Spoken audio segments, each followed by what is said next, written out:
Headlines हम सब पढ़ते हैं, न्यूज़ भी हम सब देखते हैं, लेकिन न्यूज़ के पीछे जो एंकर्स इस न्यूज़ को प्रेजेंट करते हैं, उनकी कहानी भी उससे भी ज़्यादा दिलचस्प होती है। ऐसे ही कुछ कहानी समझने और जानने के लिए हमारे साथ जुड़ चुके हैं हमारे बहुत ही ज़्यादा स्पेशल गेस्ट आज, अखिलेश शर्मा सर, एनडीटीवी के managing editor and senior journalist. आपका बहुत बहुत स्वागत है सर IMS टुडे धन्यवाद। पॉडकास्ट में।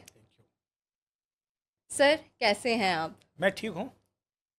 और IMS का न्यू स्टूडियो सेटअप आपको कैसा लगा? मुझे बहुत अच्छा लगा। देखिए, पिछले साल भी मैं यहाँ आया था।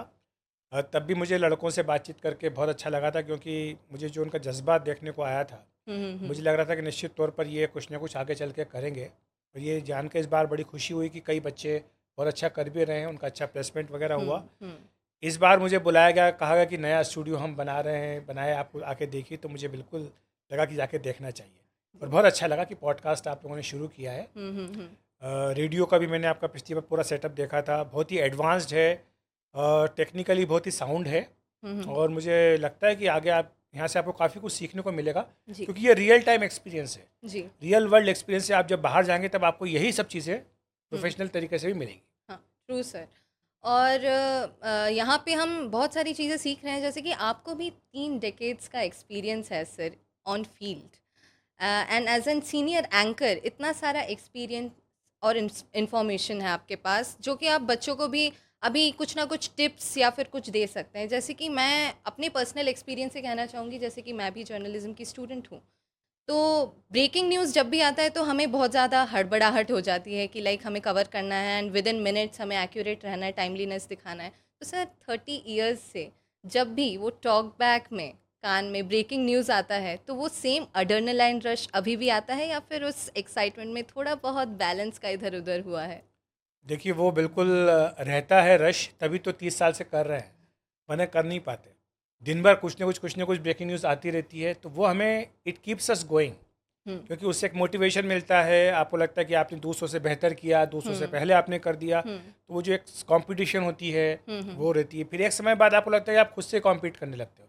आपको लगता है कि आपने कल ये किया था, आप शायद इससे बेहतर कुछ कर सकते थे। हम्म तो वो भी एक चीज़ रहती है। हम्म लेकिन आज भी, चाहे 30 साल हो जाए, चाहे 40 साल हो जाए, चाहे 3 साल हों, हम्म एक चीज़ आप ध्यान रखिएगा कि अगर आपके अंदर भूख है, हंगर है, तो आप कुछ ना कुछ कर सकते हो। हम्म जिसको बोलते हैं कि आज भी जब भी कुछ नया करते हैं या कुछ भी करना चाहते हैं, जो आपको लगता है कि रूटीन है, जो आप इतने साल से करते आए हो, लेकिन फिर भी कुछ ना कुछ अंदर नर्वसनेस होती है, हम्म जिसको बोलते हैं बटरफ्लाइज इन द स्टमक।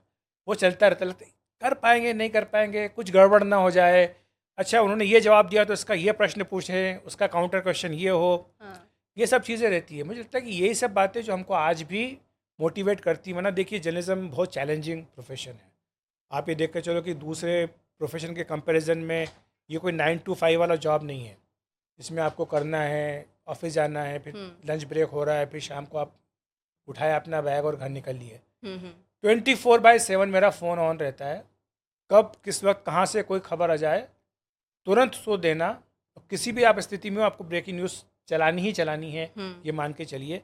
मुझे लगता है यही सब बातें जो हमको इंस्पायर करती हैं। हम्म अब एक मतलब मेरा पर्सनल क्वेश्चन है ये कि ब्रेकिंग न्यूज़ आ रहा हो टॉक बैक में, और सबसे ज़्यादा हड़बड़ाहट कब होती है कि लाइक सर ब्रेकिंग न्यूज़ आ गया है, या फिर सर एक छोटा सा चेंज है ब्रेकिंग न्यूज़ में? दोनों में से किस में? दोनों में गड़बड़ आप घबरा सकते हो, क्योंकि हाँ ब्रेकिंग न्यूज़ आती है तो आपको पता होता है कि आपको क्या फैक्ट देने हैं। हाँ। कई बार जैसे मान लीजिए मैं एंकरिंग कर रहा होता हूँ, या जब मैं रेगुलर बुलेटिन भी करता था, तो उसमें होता था कि भाई मान लीजिए भगदड़ की खबर आ गई।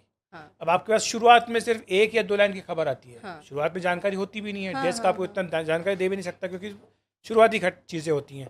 उसमें आपको लंबे समय तक बोलना है, बोलते रहना है। उसमें आप क्या बोलोगे, कहाँ से लेके आओगे, क्या शब्द चयन करोगे, क्योंकि आप जो बोल रहे हो उस पर सबकी नज़रें होती हैं। हम्म तो वो एक घबराहट का एक सबब होता है। हम्म दूसरा कि आपने बोला, फिर मालूम पड़ा बोलते बोलते ही बीच में कुछ आया, हम्म तो उसको आपको तुरंत, आपको अभी तक जो बोले उसमें आपको अपडेट करना पड़ेगा।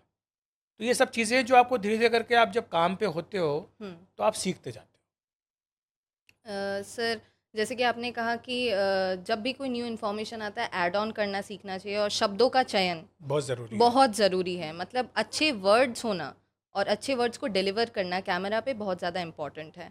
अब जैसे कि देखा जाए कि ऐसा ही एक मतलब रिलेटेड क्वेश्चन मैं ये पूछूंगी कि कभी आप वेकेशन में जाने का सोच रहे हो और पीछे से आपको बोला जाए कि नहीं सर आप नहीं जा सकते, अभी अभी बहुत ज़्यादा इंपॉर्टेंट न्यूज़ है, आप वेकेशन कैंसिल कर दीजिए, ऐसा कभी हुआ है आपके होता साथ? ही है। अभी हुआ है।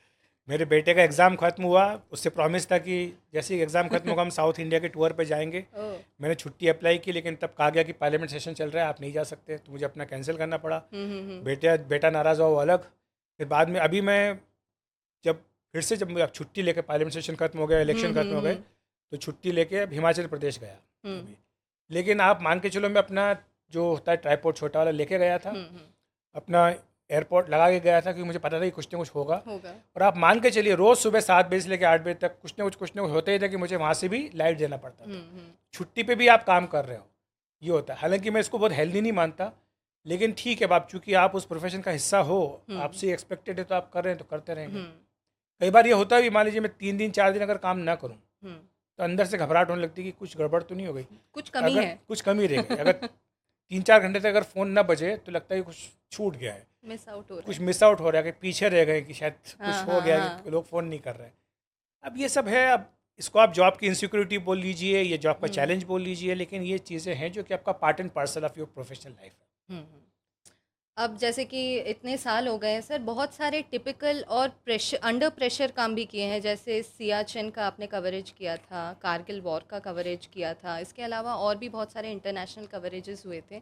तो वो जो प्रेशर में रहकर कुछ एक नया सीखा है जो आपको पर्सनली भी एक छोटा सा चेंज लाया है आपके लाइफ में? देखिए, जो सियाचिन की आपने बात की है, करगिल युद्ध के बाद में सियाचिन गया था, हम्म। क्योंकि करगिल युद्ध के कवरेज के समय पे हमने ये स्टोरी की थी कि इस बार सेना विंटर में भी रहेगी।